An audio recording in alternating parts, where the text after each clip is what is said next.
In prihajamo na drugo točko, to je vprašanje in pobude. Na zastavljene vprašanja oziroma pobude svetniške skupine LDP Edisa Rujeviča bo odgovoril Luka Svetec, za samostojnega svetnika LTS Antona Toneta Smolnikarja bo odgovorila Tina Trček in svetniške skupine LMŠ Žana Potočnika bo odgovorila Katja Vegel. Besedo ima Edis Rujevič v imenu svetniške skupine Liste Dušana Papeža. Izvolite, Edis. Hvala lepa, župan.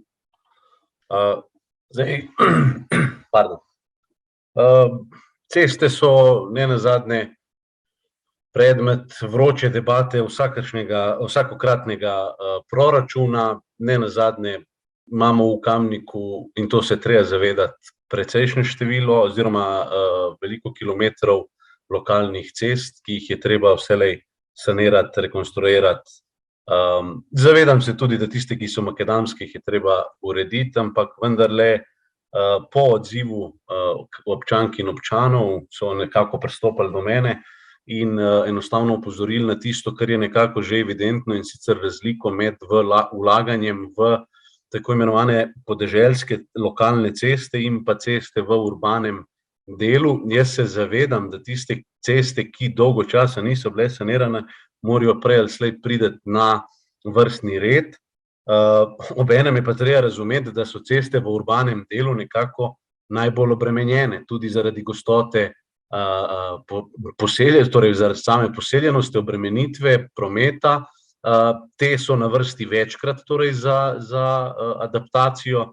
Iz tega razloga tudi na podlagi obvestil samih za javnost strani občine Kamnik je razvidno, da se zadeve seveda premikajo, ampak je pa ta razlika očitna med izvajanjem in pa saniranjem ter investicijami podprtimi v lokalne ceste na podeželju in pa med urbanim delom. Zato v bistvu sprašujem, koliko metrov lokalnih cest je bilo rekonstruirano v samem mestnem jedru in pa v urbanem delu mesta in koliko lokalnih cest je bilo rekonstruirano izven mestnega jedra oziroma izven urbanega dela Kamnika v zadnjem letu.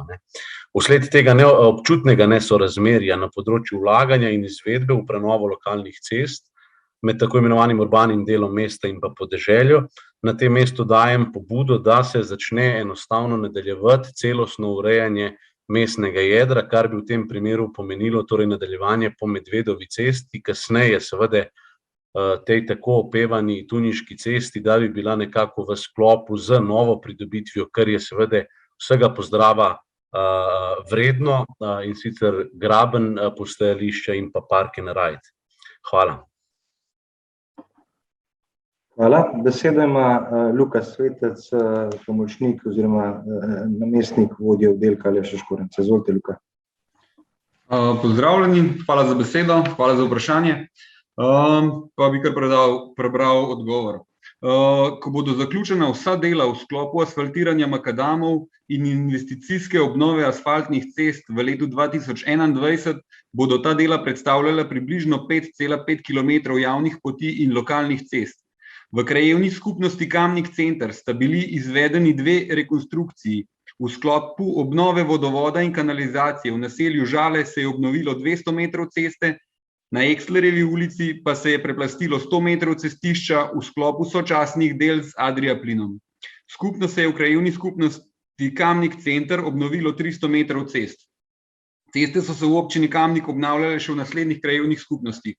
Podgorje 2 odseka v skupni dolžini 320 metrov, Nevlje v sklopu varnih poti in sočasnih del 480 metrov, Godič 3 odseki v skupni dolžini 850 metrov, Tunice 3 odseki v skupni dolžini 500 metrov, Šmarca v dolžini 120 metrov, Črna pri Kamniku 2 odseka v skupni dolžini 320 metrov, Zgornji Tuhinj 2 odseka v skupni dolžini 800 metrov, Špitalič 2 odseka v skupni dolžini 400 metrov, Motnik v dolžini 200 metrov, Šmartno v Tuhinji v dolžini 140 metrov, Pšajnovica 2 odseka v skupni dolžini 620 metrov, Novi Trg v dolžini 100 metrov in Kamniška Bistrica v dolžini 400 metrov.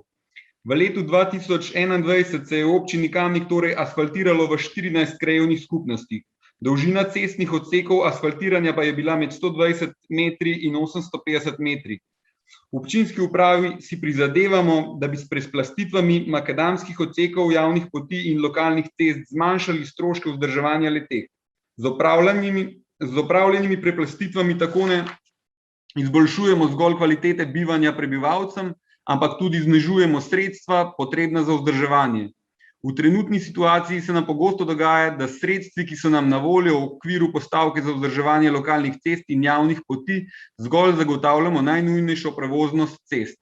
Z znižanjem stroškov vzdrževanja bomo lahko v prihodnje več vlagali v izboljšanje cestnega omrežja z vidika udobja vožnje na celotnem območju občine Kamnik. Kar zadeva ureditev Tuniške ceste in Medvedove ulice, je v predlogu odloka o proračunu občine Kamnik za leto 2022 načrtovanih 20.000 evrov za projektno dokumentacijo, pričetek del pa je predviden v letu 2023, zato je v predlogu odloka o proračunu občine Kamnik za leto 2023 načrtovanih 250.000 evrov. Hvala. Edis, želite dodatno vprašanje oziroma pobudo? Hvala. Ja, samo eno kratko podvprašanje. Na podlagi podanega odgovora, za katerega se zahvaljujem, je očitno moč razbrati, če pa se motim, me pa popravite, samo to dilemo bi rad razčistil. Da se bodo torej investicije v asfaltiranje makadamskih poti nadaljevale tudi v prihodnjih letih, dokler ne dosežemo tiste ravni, s katero bi se lahko sredstva, ki se zdaj namenjajo za sanacijo makadamskih cest, preusmerila potem kasneje za investicijo tudi v urbanem delu mesta oziroma tam, kjer so ceste že asfaltirane, a so močno poškodovane. Samo popravite me, če prav razumem, kolikor ne, pa pač ne ostane pri tej trditvi. Hvala.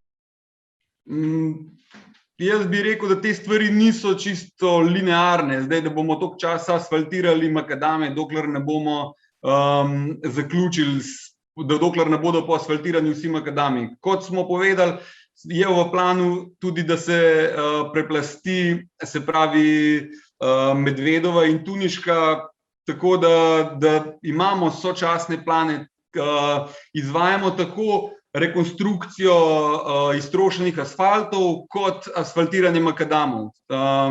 Postavka za asfaltiranje makadamov je tako v proračunu in je vidna, tako da se lahko vidi, kakšen procent proračuna namenjamo temu.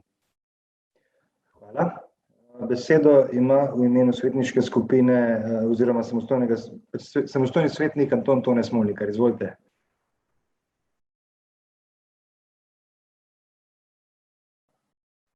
Ne sliši se vas, gospod Smolnikar. Zdaj pa smo na zvezi. Lep dober večer. Ne, dober večer še ni zvonaj. Torej, pozdrav vsem skupaj.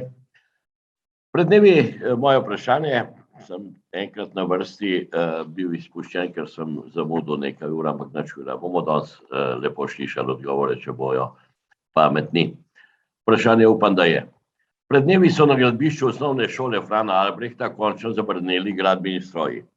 Čez 2 leti naj bi se učenci in zaposleni veselili novega objekta in prostorov, zagotovo pa bo trajalo še nekaj let, da bodo dobili zunanje športne objekte in zagotovo še več let, da bo po veljavnem gradbenem dovoljenju porušena športna dvorana in namesto sedanje zgrajena nova z mestno knjižnico v nadstropju. Župan Matej Slapar je večkrat dejal, da te tako imenovane faze B ne vidi v bližnji prihodnosti. Morda ni odveč razmislek, da bi se v času gradnje šole lotili obnove sedanje športne dvorane oziroma jo nadgradili. Predvsem, kar zadeva višine, saj predvsem kakovostni kamniški odbojkarji in odbojkarice nimajo pogojev za prejemanje tekem najvišjega nivoja. Gre za razmislek o zamenjavi oziroma povišanju strehe, za kar obstaja še kar nekaj projektantskih rešitev. Težko si je predstavljati, kje bodo v prihodnje ob morebitnem rušenju otroci telovadili, športniki trenirali in tekmovali. Zagotovo bo treba načrtovati novo športno dvorano na novi lokaciji. Kdaj, kje, pa je spet drugo vprašanje. Sprašujem, ali občinska uprava razmišlja o morebitni tovrstni rešitvi, ki je sicer kratkoročna, a vendarle rešuje številne probleme. Ali je bila rušitev, naprej vprašanje, ali je bila rušitev sedanje športne dvorane zajeta že v gradbenem dovoljenju leta 2015, Kdo je sprejel to odločitev in na kakšnih strokovnih osnovah, koliko znaša projektantski preračun izvršitve stare ter izgradnja nove dvorane in knjižnice z vsemi stroški, ki bi nastali s tovrstno potezo. In naprej, ob polaganju temeljnega kamna za novo šolo je podžupan Bogdan Pogačar menda na Facebooku omenjal dosedanje stroške za pridobitev, menda je to bilo enkrat že prej, po mojem mnenju nepotrebnih 3 gradbenih dovoljenj. Omenjal je številko 1,8 milijona evrov. Torej, za vse postopke do projektov za vložitev gradbenega dovoljenja za šolo Frana Albrehta je občina 2010 plačala 700 000, torej, kje je razlika do 1,1 milijona do 1,8 milijona. Katere so največje postavke po kontih oziroma vsebinah, sem želel vedeti, ali obstaja dokumentacija izbora izvajalcev novih rešitev, kdo so bili največji, ali pa so se nova naročila opravljala kar na osnovi tako imenovanih aneksov. Hvala za vprašanje oziroma za odgovor. Hvala za vprašanje, gospod Smolnikar. Besedo ima Tina Trček, vodja oddelka za družbene dejavnosti. Izvolite, Tina. Lepo pozdravljeni, tudi v mojem imenu, se slišimo? Hvala. Po pridobljeni dokumentaciji, objavljenem javnem naročilu in podpisanih vseh pogodbah je 8. oktobra potekala uvedba izvajalca v delo. Izvajalec je po izpolnitvi pogodbenih določil in po pripravi dokumentacije začel s pripravljalnimi deli, med drugim je izvedel že sondažni izkop, zakoličbo, začel je s čiščenjem površine, kjer bo potekala gradnja, v prihodnjih tednih bo z deli nadaljeval. Med drugim sledi rušitev povezovalnega hodnika med obstoječo osnovno šolo in športno dvorano, ureditev začasnega dostopa za tamkajšnje stanovalce in ureditev površine, kjer bodo starši lahko varno odlagali in prevzemali svoje otroke. Projekt izgradnje šole je zasnovan v več fazah. Izgradnja šole, ki je v teku, predstavlja prvo fazo izgradnje celotnega kompleksa, sledila bo rušitev obstoječega šolskega objekta in nato zunanja ureditev.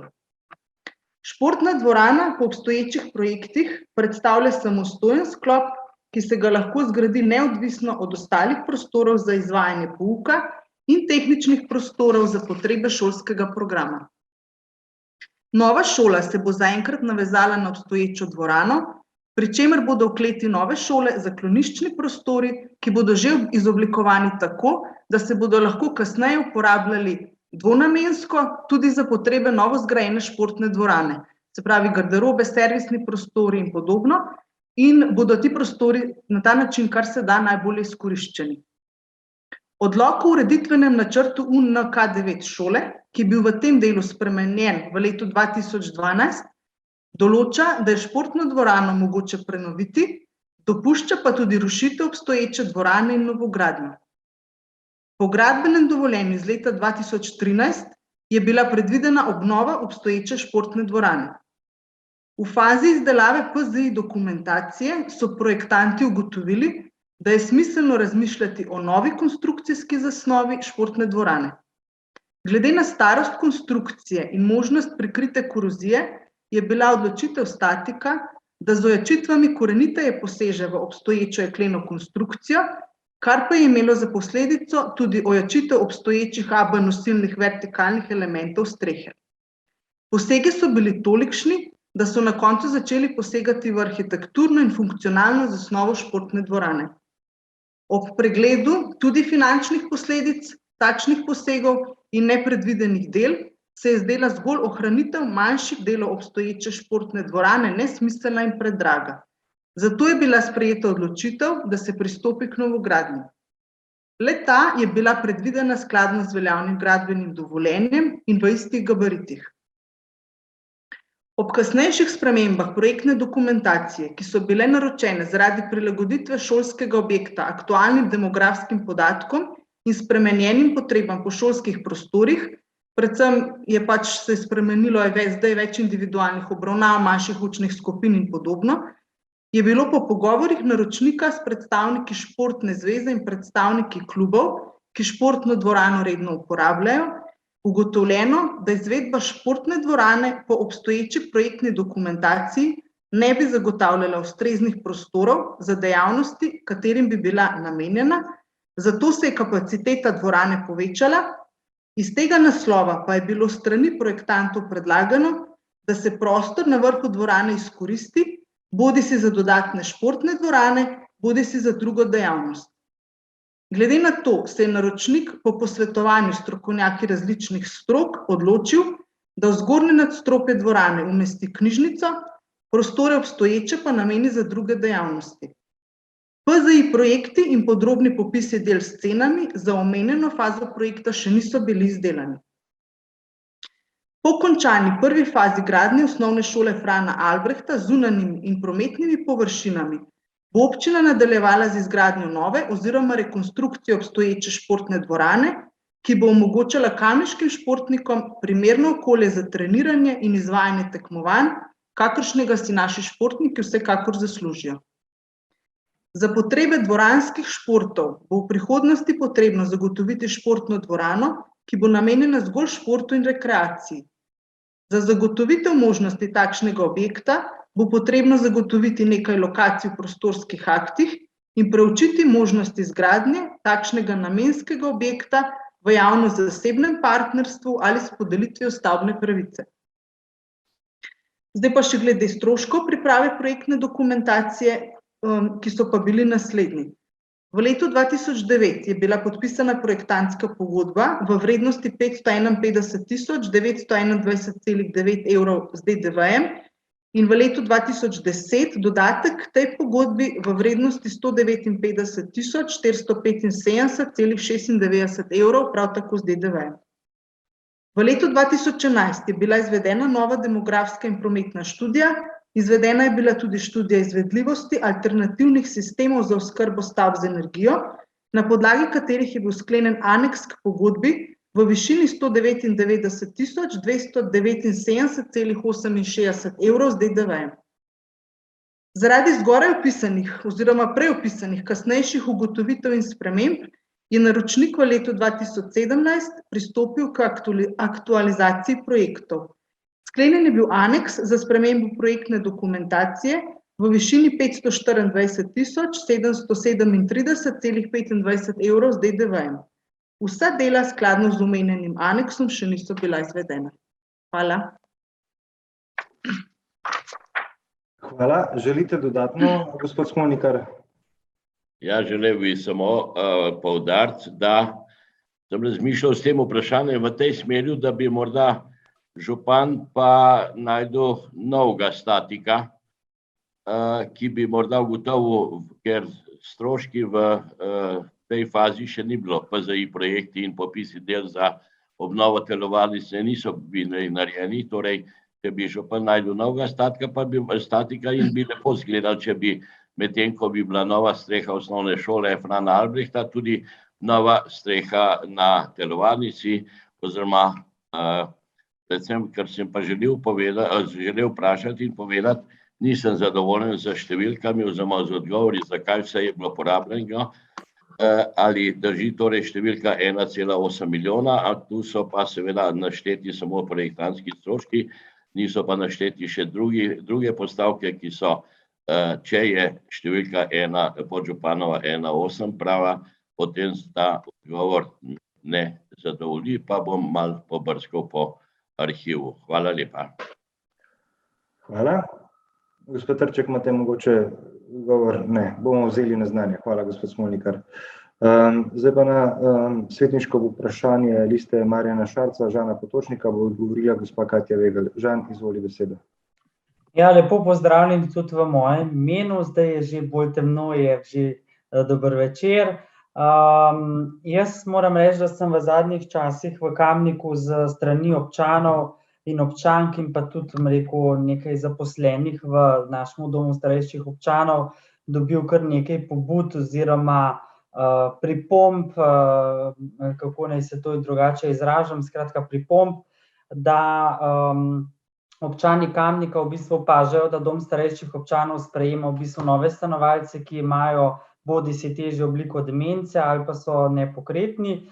Zdaj, občane zanima, kdaj in pod katerimi pogoji se bodo sprostile kapacitete za stanovalce, ki jim je DSO v bistvu v osnovi namenjen. To so v bistvu zmerno čili starejši občani, ki poleg varnosti in oskrbe potrebujejo druženje in pestro kakovostno preživljanje upokojenskih dni. Vezano na to vprašanje je še mene v bistvu potem naprej zanimalo, koliko novih stanovalcev so sprejeli v lanskem letu, koliko ljudi v bistvu izgubilo življenje in koliko ljudi je izgubilo življenje zaradi novega COVID-19 virusa, konkretno v DSO-ju. Zdaj, po pričevanju zaposlenih razmere v DSO Kamnik niso rožnate, tudi direktorica, sem prej na hitro preletel ta odgovor, je omenila odpovedi. Zdaj v tem odgovoru nisem zadovoljen, ker pač so odpovedi samo omenjene, nikjer pa pač ni razloga, zakaj se, dogajajo številne odpovedi. Zdaj, žalostno je in mislim, da tukaj se moramo tudi mi kot, lokalni funkcionarji občinske politike aktivirati.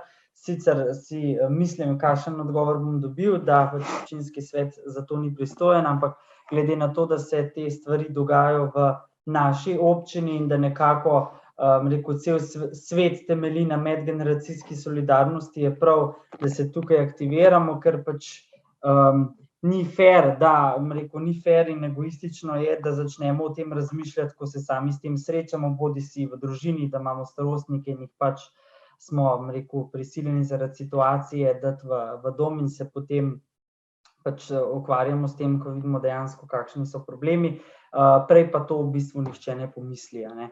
Tako da jaz mislim, da je to zadeva, ki je še kako pomembna za nas, ker se pravim, medgeneracijska solidarnost in skrb en za drugega, predvsem v teh težkih časih, je nekaj, kar bi nas mogli vse zelo zanimati, ker konec koncev bomo enkrat vsi na istem in si ne predstavljam, kako bi bilo meni osebno, če bi svojo jesen življenja, če se lahko tako izražam, preživljal, zapostavljen kot neka gola številka, ker vemo, da pač se nič ne reče medicinsko osebje oziroma in osebje v domovih trudi, ampak glede na to, da imajo kadrovske težave, se sploh ne morejo posvečati uporabnikom in uporabnicam tako, kot je namenjen, kot bi se morali v bistvu, in ne dobijo dovolj za tisto, v bistvu, kar plačajo, oziroma sploh ne dobijo, dovolj oskrbe in toliko zaenkrat, no. Hvala. Hvala. Besedo ima Katja Vegl. Ne sliši se te, Katja. Lep pozdrav vsem. Kakor je bilo rečeno, bom prebrala odgovor, ki ga je pripravila direktorica Doma starejših, gospa Maja Gradišek. In sicer je zapisala: Dom starejših občanov Kamnik zagotavlja storitev institucionalnega varstva, dnevnega varstva, začasnih namestitev, dnevno varstvo in začasne nastanitve se zaradi izvajanja preventivnih COVID ukrepov in zagotavljanja sive in rdeče cone trenutno ne izvajata, in druge storitve za zunanje uporabnike, kot so dostava kosila, možnosti pranja, fizioterapevtskih storitev. Institucionalno varstvo obsega osnovno in socialno oskrbo, zdravstveno oskrbo in zdravstveno nego po predpisih o zdravstvenem varstvu vse dni v tednu 24 ur. Upravičenci do institucionalnega varstva v oskrbnih domovih so osebe, ki so stare nad 65 let in zaradi starosti ali pojavov, ki spremljajo starost, niso v celoti sposobne za samostojno življenje brez pomoči druge osebe, preostale psihofizične sposobnosti pa jim omogočajo, da z redno organizirano pomočjo drugega in zagotovljenim zdravstvenim varstvom ohranjajo zadovoljivo duševno in telesno počutje in samostojnost v bivalnem okolju tako, da jim ni potrebno popolno institucionalno varstvo v zavodu, in pa osebe, ki so sicer mlajše od 65 let, vendar zaradi psihofizičnih lastnosti niso v celoti sposobne za samostojno življenje brez pomoči druge osebe, preostale psihofizične sposobnosti pa jim omogočajo, da z redno organizirano pomočjo drugega in zagotovljenim zdravstvenim varstvom ohranjajo zadovoljivo duševno in telesno počutje in samostojnost v bivalnem okolju tako, da jim ni potrebno popolno institucionalno varstvo v zavodu. Po sprejemu v dom v Kamniku odloča 3-članska komisija za sprejem, premestitev in odpust skladno z navodili za delo komisije. Ko je v domu na razpolago prosto mesto, komisija predlaga uporabnika iz seznama čakajočih za sprejem in pri tem upošteva vrstni red po prispetju, popolnih prošenj oziroma dolžino čakalne dobe in pa zdravstveno stanje prosilca, ki pogojuje vrsto potrebne storitve oziroma skrbe.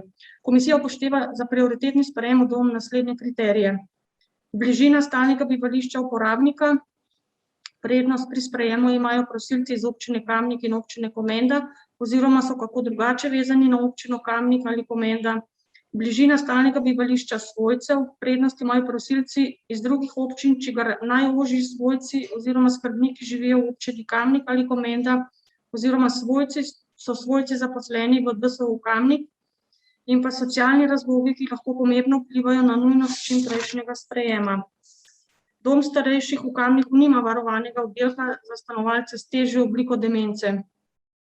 Za stanovalce s težavami zaradi demence skrbijo v obliki integrirane in delno segregirane oskrbe, se pravi, da so nastanjeni skupaj z ostalimi stanovalci, stanovalci pa so enkrat tedensko po potrebi deležni psihiatrične obravnave. Dom starejših ne izpolnjuje tehničnih normativov glede bivalnega standarda. Posamezni stanovalci še vedno bivajo v 3 in več posteljnih sobah, kar ni skladno z zakonodajo, zaradi česar se je dom starejših prijavil na razpis za nepovratna sredstva projekt z namenom izgradnje prizidka. Z namenom ureditve bivalnega standarda, dnevnega varstva, začasnih namestitev in možnosti ureditve sive oziroma rdeče cone v primeru pojava okužbe. Z izdelavo prizidka sredstvi iz naslova REACT se kapaciteta zavoda ne sme povečati.